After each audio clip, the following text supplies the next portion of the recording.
सबैलाई नमस्कार। म अनिल गौतम। आज चाहिँ म दर्शनको क्रममा माथि हाम्रो चौरी देउराली गाउँपालिका वडा नम्बर 6 स्थित रहेको पाँच कन्या सेती देवी मन्दिरमा म आज उपस्थित भएको छु। यहाँ आउँदै गर्दा मैले चाहिँ यहाँ अलिकति झाडीहरू धेरै भएको अनि यहाँ बाटोमा आउँदाखेरि अलिकति बाटो अवरुद्ध भएको महसुस गरेँ।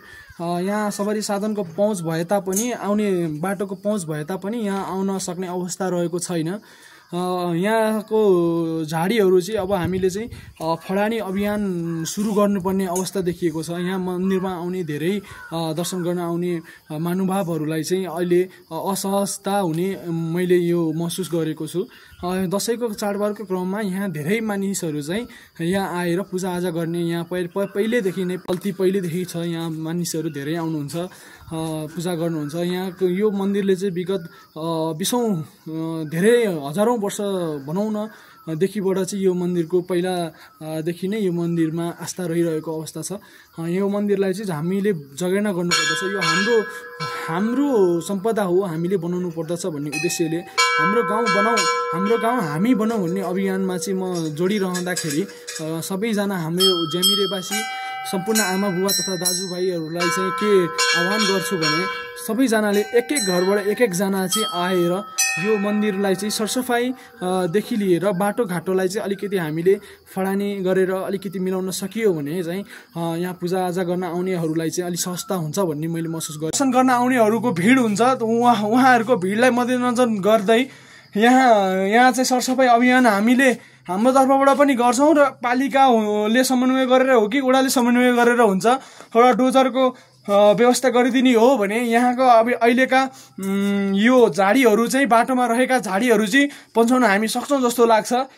त्यसैले अब कसरी समन्वय गर्दा ठिक हुन्छ, वडाले गर्ने कि पालिकाले गर्ने कि यो हामी यो 6 नम्बर वडाको एउटा यो प्रसिद्ध मन्दिर हो, यसलाई चाहिँ हामीले नै संरचना गर्नुपर्दछ। एक घरबाट एकजना उपस्थिति हुन सकियो भने हामीले व्यवस्थित हिसाबले यो झाडी फडानी गर्न सक्छौँ र पूजा गर्न आउने सम्पूर्ण हाम्रो यो वडावासी दाजुभाइ दिदीबहिनीहरू लगायत सम्पूर्ण धार्मिक आस्था राख्नेहरू सहज रूपमा आउन सक्नुहुन्छ भन्ने उद्देश्यले हाम्रो गाउँ हामी बनाऊ भन्ने अभियानमा म लागिरहेको हुँदा मेरो यो अभियानमा चाहिँ हजुरहरूले साथ दिनुहुन्छ भन्ने मैले पूर्ण विश्वास लिएको छु। अब अहिले हामीले नगरे कसले गर्ने? हाम्रो गाउँ हामीले बनाउने हो, अरूले आएर बनाउँदैन। त्यसको लागि सबैजना हामी एकजुट भएर अब हामी सबै एकजुट भएर यो कार्य गर्नुपर्दछ भन्ने मलाई लाग्छ। त्यसैले सबैजनाको सल्लाह सुझाव मलाई दिनु होला, कसरी अगाडि बढ्दा ठिक होला, कोसँग समन्वय गर्दा ठिक होला अनि भनेर मलाई समन्वय गर्न वातावरण मिलाइदिनु होला। र म एक घरबाट सबैजना आउने हो भने व्यवस्थित हिसाबले आफ्नो घरमा भएको औजारहरू भयो, यो हँसियाहरू जे छ त्यो लिएर आएर यो झाडी फडानीमा मद्दत गर्नुहुन्छ भन्ने आशा बोकेको छु। त्यसैले हाम्रो गाउँको संरचना हामीले नै संरचना गर्नुपर्छ भन्ने उद्देश्यले यो भिडियो मैले हजुरहरू समस्त प्रस्तुत गरेको छु। धन्यवाद।